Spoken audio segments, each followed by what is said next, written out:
It's Friday, so you know what that means, Brian. Your weekly self-care session? Yep, I'm treating myself to a nice... Wait.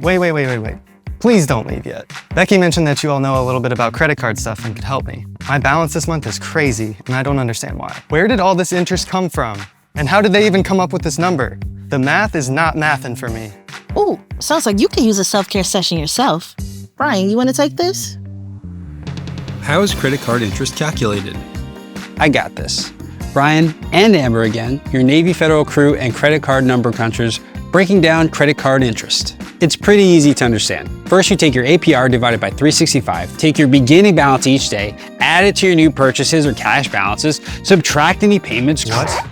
Yeah, Brian, that even went over my head. Okay, so you know how I love to go to the spa, right? Well, let's say they let me pay my spa tab monthly, but they take the average of my monthly bills to figure out how much to charge me for allowing me to pay my tab monthly. Well, except for last month. Last month, I opted for the eucalyptus lavender face mask. I understand that even less. Hold on, I understand what she's trying to say. I think there's an easier way to explain this without spa analogies or being a math genius. First, let's define interest. It's basically the cost of borrowing money. For credit cards, it's called your annual percentage rate, or APR. Knowing your APR is important for understanding your interest charges. More on this later. Zach, do you mind if we take a look at your credit card statement? Sure, but how will that help? I'm looking at it now and I still don't understand. Well, your credit card billing statement doesn't just show you how much you owe and when your payment is due. See? There are a few items you should pay special attention to. Wait, you have a $300 charge for something called Just Hams? What is that? That's my monthly ham subscription. A ham subscription? Are there like different flavors of ham? Exotic spices, honey roasted, smoked? No, just regular ham every month. Anyways, The first thing you'll want to note is your APR. On your credit card billing statement, you have a purchase APR, a balance transfer APR, and a cash advance APR. These rates may differ and can be used to calculate interest during a billing cycle, so definitely keep track of them. you can also locate that information through your online banking account or the banking app. Next, you'll want to determine your periodic rate. Depending on your card issuer, your periodic rate will be a daily rate or a monthly rate. Zach, in your case, your periodic rate is a monthly rate.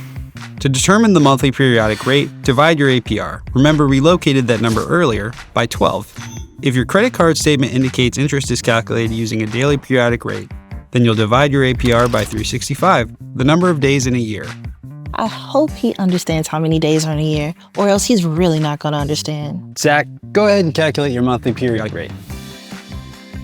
Okay, I think I got it. My APR is 14.9%. Divided by 12, my periodic rate is 1.2416. Is that right?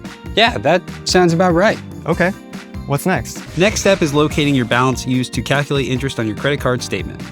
In most cases, it will be listed as balance subject to interest rate.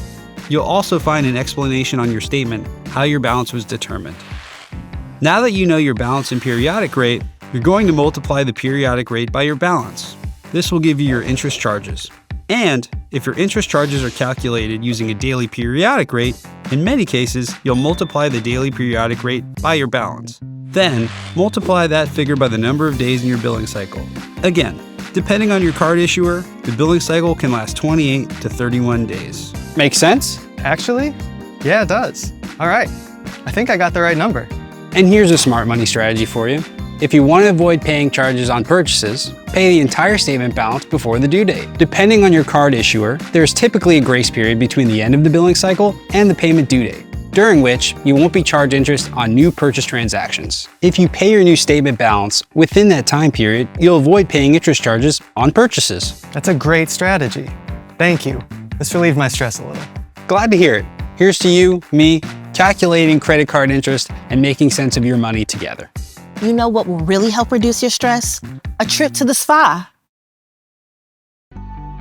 See, isn't this relaxing? For more smart money strategies, visit NavyFederal.org/makingsense. Navy Federal is insured by NCUA.